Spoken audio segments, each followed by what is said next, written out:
Muhammad Nasir Matang.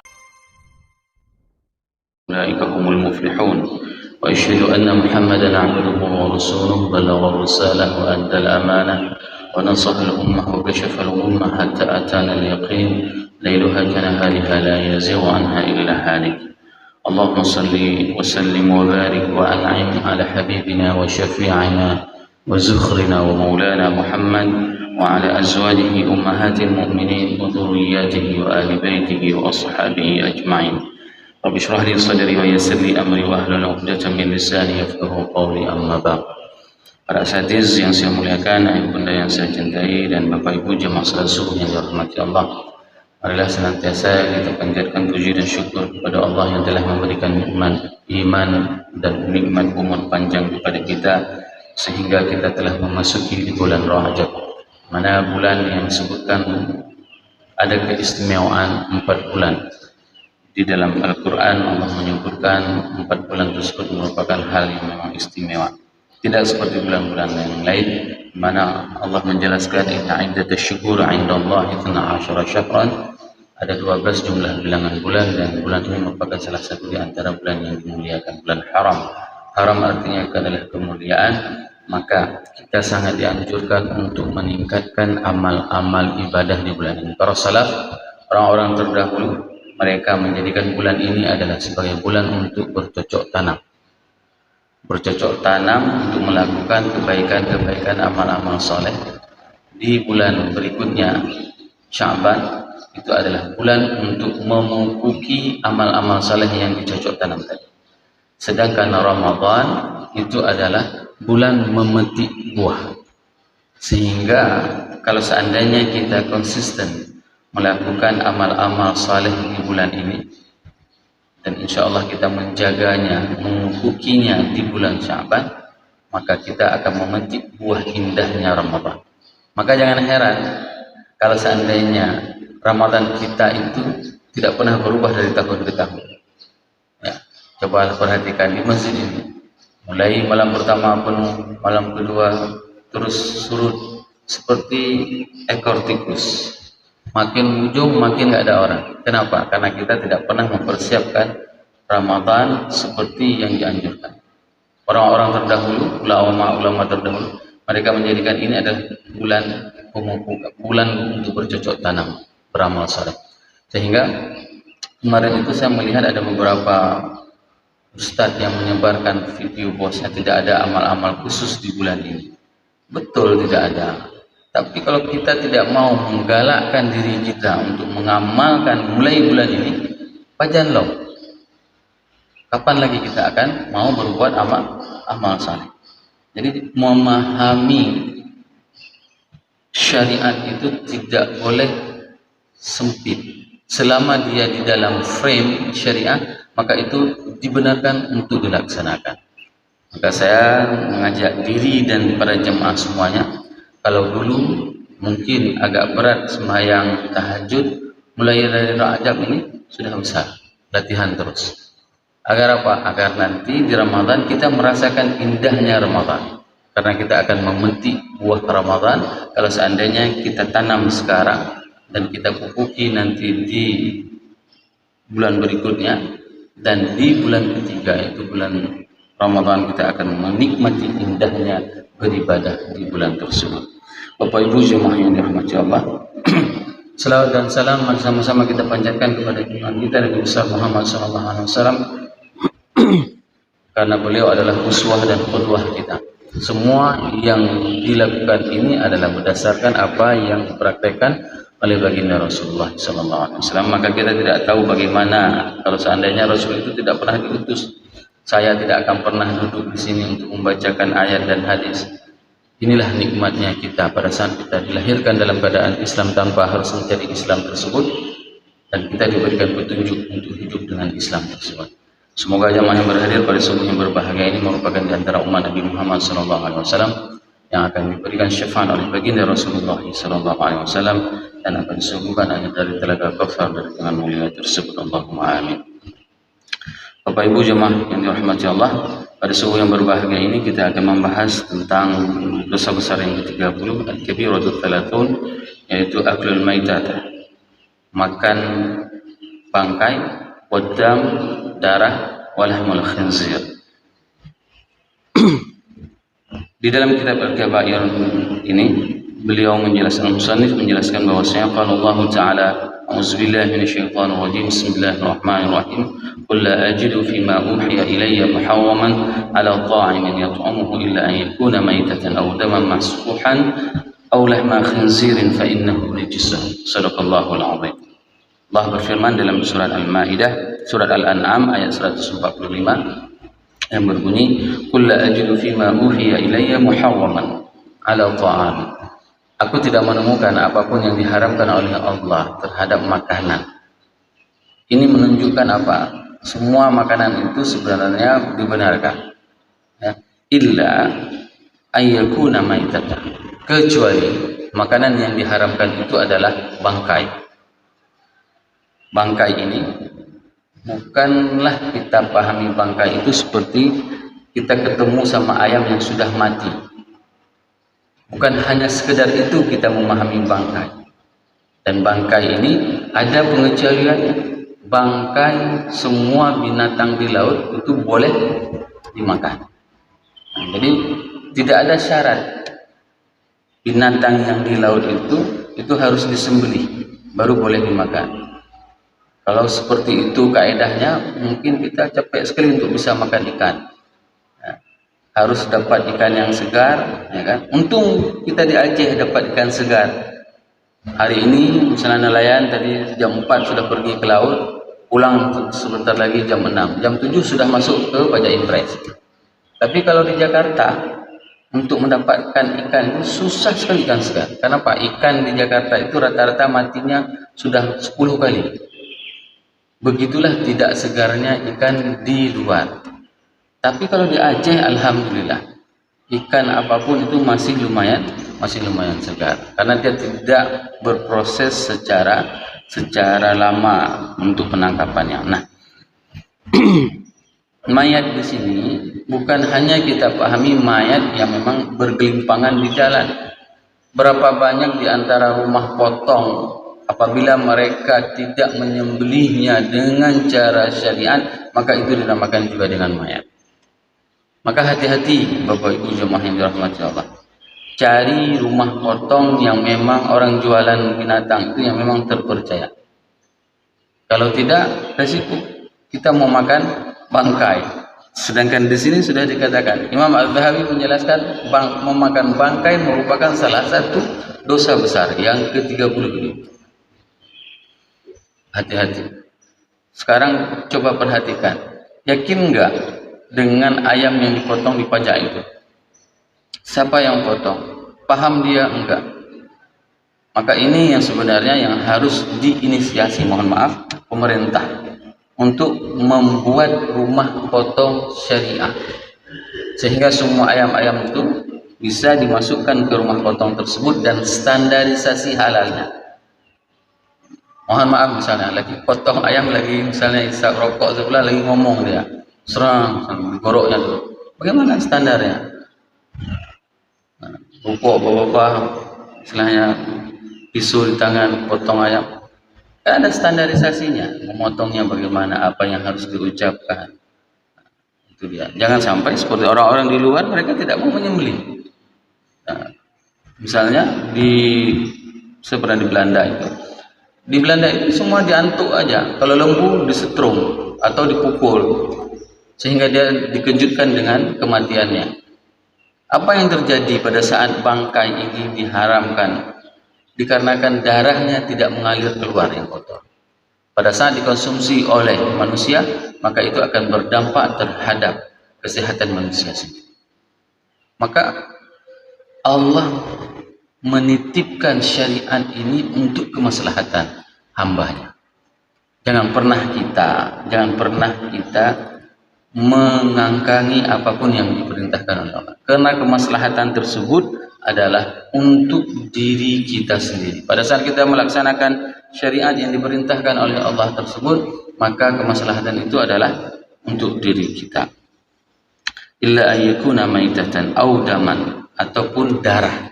Ada enggak kira-kira orang yang mengkonsumsi darah? Ada. Mungkin di Aceh tidak tersedia warung tersebut, tapi kalau di Sulawesi ada. Orang minum darah ular kobra. Untuk apa? Untuk vitalitas. Obat kuat katanya. Kalau bisa, saya yakin bapak-bapak semua di sini semuanya sudah kuat. Ya. Sehingga kalau kita cerita sedikit tentang nambah semangat semuanya. Ya. Nah, ini terjadi dan bahkan ada salah satu teman pada saat dia berolahraga rutin. Ini ketemu di Penang. Pada saat itu saya sedang membawa almarhum abang saya berobat, ketemu dengan salah seorang orang Chinese. Dia lahir dan besar di Sigli, tapi dia sudah pindah. Ngobrol kami bahasa Aceh di Penang dengan asumsi tidak ada yang tahu. Asumsi tidak ada yang tahu, ngobrol bahasa Aceh. Ternyata setelah sekian lama kami ngobrol, disaut sama orang Cina yang di samping. Awak kampung ke lah ke. Kok bisa ada orang bahasa Aceh di Malaysia? Barulah komunikasi. Ternyata dia apa konsumsinya? Dia paling suka makan darah babi. Saya tanya, saya kan nggak tahu bagaimana darah babi. Emang enak bang, darah babi? Paling enak katanya. Paling enak. Darah itu ditampung, setelah itu dibekukan, setelah itu baru nanti dibuat sambal, dibuat apapun enak katanya. Nah, saya itu katanya olahraga paling rutin, pagi sekali, sore sekali. Tapi saya nggak bisa tahan. Kalau udah makan darah babi, kalau udah makan lihat babi, itu paling suka. Tapi apa yang terjadi? Dia terkena jantung koroner, serangan jantung, dan lagi mandi di kamar mandi. Untung kata dia waktu itu kamar mandinya tidak dikunci. Kamar mandi tidak dikunci, jatuh dia. Akhirnya dibuka sama keluarganya, dibawa lari dengan pesawat pribadi dengan jet langsung ke Penang berobat sana. Kesimpulannya apa? Seenak apapun, sehebat apapun kita olahraga, misalnya hari ini kita olahraga pagi, siang, sore, kalau kita tidak menjaga pola makan, selesai. Apalagi misalnya mohon maaf di Aceh paling panjang kan bulan Maulid kan, jadi ustadz undangan tiap hari ada. Kalau nggak tahan kita, nah, selesai. Paling banyak juga nanti ustadz yang meninggalnya jantungan. Bukan jantungan karena nggak ada undangan maulid ya, tapi karena kebanyakan menghadiri maulid, tidak menjaga pola makan. Nah, darah itu memang diharamkan. Kenapa? Karena dia itu tidak baik untuk konsumsi manusia. Namun dia itu merupakan salah satu yang memang sensasi bagi orang-orang yang akan mengkonsumsinya. Dan yang ketiga, Bapak Ibu jemaah yang dirahmati Allah, itu adalah lahmu khinzir fa innahu rijsun, dan kesemuanya itu merupakan adalah dosa besar. Daging babi ini merupakan daging yang paling enak sedunia kata orang kafir. Tapi orang Islam ada daging yang paling enak sedunia, yaitu daging kambing. Hanya saja saya tidak tahu kenapa kambing sering disalahkan, dikambing hitamkan. Padahal kadang-kadang warnanya putih kambing itu, tapi bisa dihitamkan sama masyarakat. Tidak percaya? Ada orang begitu dengar daging kambing, udah naik darah duluan, belum makan lagi. Begitulah dia dibuat asumsi di tengah-tengah masyarakat, jangan makan kambing, nanti naik kolesterol, naik darah, semua dibuat seperti itu. Alhamdulillah, saya paling suka makan daging kambing. Kalau misalnya ada kenduri, undanglah saya, dan saya sanggup makan 1 kilo. Kenapa? Karena saya tidak makan pakai nasi, karena itu kuncinya. Kunci makan daging kambing pertama sekali itu adalah jangan pakai rempah-rempah. Kalau sudah dimasak dengan bumbu-bumbu, itulah yang membuat daging kambing itu berdampak. Kami di Arab pada saat misalnya melakukan ibadah haji, itu sering dam Bapak Ibu jamaah yang kami potong itu kami bawa pulang, kami buat sate. Saya waktu itu sanggup makan 1 paha. 1 paha kambing itu sendiri makan. Kenapa? Karena dibakar. Dan dibakar untuk meredam, menetralisirnya itu adalah dengan memakan bawang. Bawang itu, bawang putih, kita makan langsung seperti itu bisa langsung menetralisir dalam tubuh kita. Awal-awalnya memang tidak sanggup untuk memakan seperti itu. Tapi karena sudah terbiasa, kalau lagi awak Arab, sudah terbiasa. Dan ini yang membuat saya heran, kenapa ya di Aceh orang makan daging kambing itu dagingnya sedikit, nasinya banyak-banyak. Kalau di Arab dagingnya banyak-banyak, nasinya tidak ada. Karena mereka makannya pakai roti. Rotinya roti gandum. Nah, ini pengganti bagi daging babi adalah daging kambing. Jadi jangan pernah khawatir pada saat ada orang mengatakan bahwasanya daging babi itu paling enak. Allah menciptakan juga binatang yang lain yang dagingnya itu jauh lebih enak daripada babi. Nah, kenapa babi ini diharamkan? Kalau kita melihat dari struktur binatangnya, binatang itu adalah binatang yang paling kotor.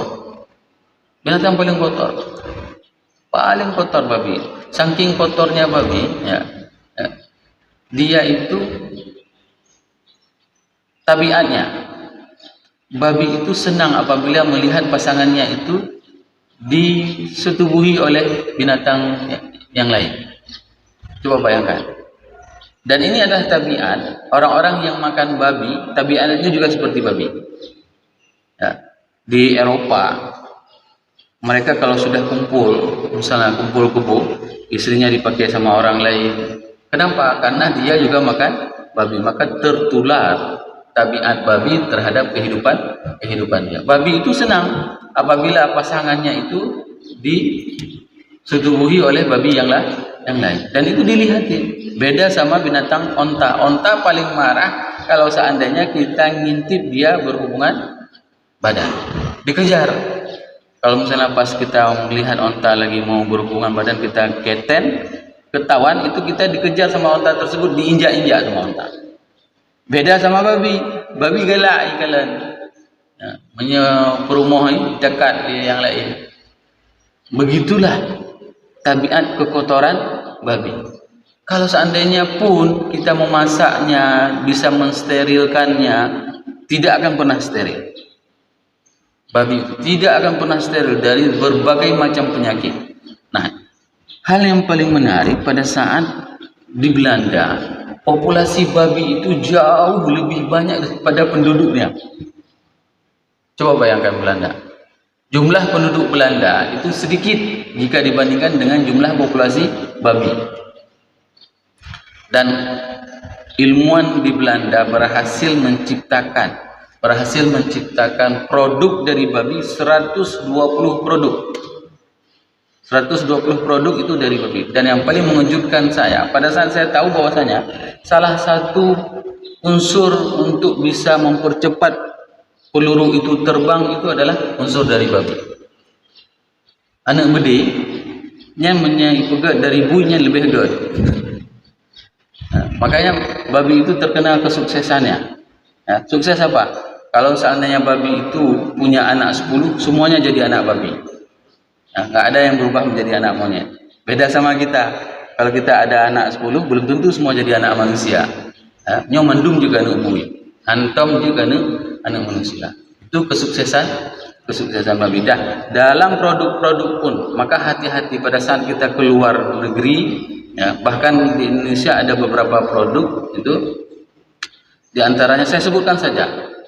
Dan sebenarnya obatnya itu adalah obat yang bisa menghilangkan memar. Tahu nama obatnya? Ini bukan iklan nggak baik ya. Trombopop.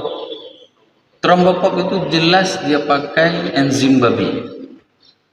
Mulai hari ini jangan pakai lagi. Yang berarti ini cilek bui lebih badan.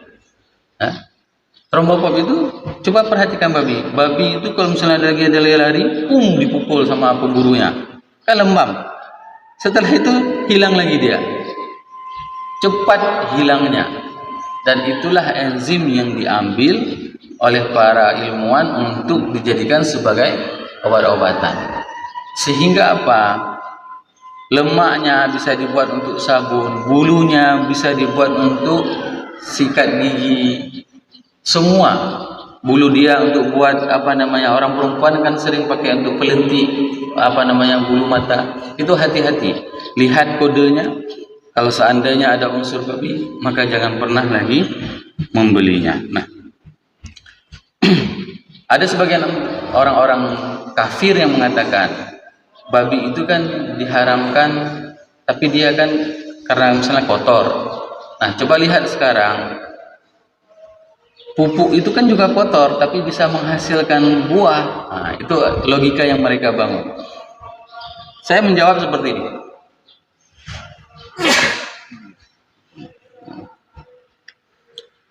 Babi itu kan kotor, tapi kalau dipakai dia bisa membuat energi, bisa ini, bisa itu. Sama seperti pupuk. Pupuk itu kotor, tapi pada saat dia ditaruh di pohon, dia bisa menumbuhkan buah. Logikanya seperti ini. Itu kiasnya adalah kias ma'al farik, perbedaan objeknya. Yang satu yang dikatakan itu adalah pohon, nah, yang satu lagi adalah manusia. Beda. Bahkan dalam semua kitab suci, Taurat, Zabur, Injil, babi semua diharamkan. Tapi kenapa juga ada orang Kristen yang makan babi? Karena mereka melanggar ajaran agama. Bahkan dalam Al-Quran disebutkan pengharaman makan makanan ini ya, dalam 4 tempat. Allah menyebutkan tentang pengharaman makan bangkai, makan darah, ya, dan makan daging babi. Ini di 4 tempat tentang pengharaman untuk mengkonsumsi makanan tersebut. Semoga pada saat kita mendengarkan apapun yang diperintahkan oleh Allah dan Rasul, kita mau menerapkan di dalam kehidupan kita sehingga kita terselamat dalam menjalani kehidupan ini. Bagaimana dengan orang yang sudah pernah memakan makanan tersebut? Orang yang sudah pernah memakan makanan tersebut, dia bertobat kepada Allah. Jadi tidak perlu dia bunuh diri karena di dalam tubuhnya ada daging babi, tidak usah. Ya, dia bertobat. Nah, boleh enggak makan makanan ini? Boleh, dengan satu kondisi darurat. Bayangkan, makanan yang diharamkan seperti ini masih boleh dikonsumsi dalam keadaan darurat. Katakanlah misalnya kita sesat di tengah hutan, tidak ada makanan. Itu contoh yang klasik, Ustaz. Ya, contoh yang makanan yang klasik. Nah, kalau seandainya kita pergi ke sebuah daerah tersebut tidak ada makanan halal. Contoh misalnya, ini saya ingin menyampaikan pengalaman pribadi saya. Pada saat saya pergi dari Virginia ke Baltimore, itu di perjalanan bus itu berhenti. Saya melihat di restoran itu tidak ada satupun makanan yang halal. Maka saya menahan diri untuk tidak mengkonsumsi. Nah, pada durasi berikutnya berhenti lagi. Saya melihat tidak ada juga makanan yang halal, maka saya memilih makanan yang halal, tapi saya ragu dengan kualinya. Ya, kualinya itu kan pasti campur. Nah, maka saya memilih, kalau saya tidak makan, apakah saya akan mati atau hidup? Kalau masih hidup, maka tidak boleh makan. Tapi kalau seandainya hanya lumpajuknya bisa meninggal, boleh makan dengan syarat hanya untuk mengganjal perut, menyelamatkan kehidupan. Hal yang sama pada saat katakanlah misalnya tersesat di dalam hutan dan tidak ada makanan yang lain, yang ada cuma babi 1 ekor. Jangan dimakan 1 ekor. Makan aja satu tumpuk yang bisa untuk menyelamatkan kehidupan kita. Karena menyelamatkan nyawa lebih utama daripada melanggar hal yang diharamkan. Nah, ini menjadi pelajaran penting pada saat kita keluar negeri. Maka biasakanlah bagi kita untuk membawa makanan dari kita. Kita banyak sekali makanan-makanan yang bisa tahan lama, seperti kemamah, ya, seperti dendeng, si rebus. Bawa aja makanan-makanan seperti itu. Mana tahu nanti misalnya pergi kita ke luar negeri, kita sudah ada stok makanan. Berbeda dengan beberapa negara di Eropa seperti Inggris, khususnya di London, itu paling banyak kita dapatkan makanan-makanan restoran-restoran yang halal. Kalau di London banyak sekali. Bahkan kalau seandainya kita bilang kita pelajar muslim, itu dikasih diskon. Saya karena restoran itu di samping masjid itu di samping restoran. Setiap salat maghrib sama isya kan saya ke masjid, bukan untuk cari gratis makan, memang untuk sembahyang. Pergi sembahyang maghrib, habis itu isya baru saya keluar makan di restoran sebelah. Ditanyain, ngapain kamu di sini? Saya bilang saya belajar. Nah, sewaktu itu satu porsi makan, satu piring itu di Inggris itu sekitar 20 pound sterling, 25 pound sterling kalau kita pakai teh. Nah, sekitar merdorbe, 3 bajengku. Makanya payah ada baguni gini, anak 500.000 sekali makan. Apa yang terjadi? Begitu dia tahu kita muslim, kita belajar, untuk kamu 10 pound saja katanya. Sudah diskon. Itu hikmahnya kita bersaudara sesama muslim. Maka jangan pernah berhenti untuk terus mendekatkan diri kepada Allah, karena yang lain semua akan dekat kepada kita. Subhanakallahumma wa bihamdik, asyhadu an la ilaha illa anta, astaghfiruka wa atubu ilaik. Assalamualaikum warahmatullahi wabarakatuh. Muhammad Nasir Matang.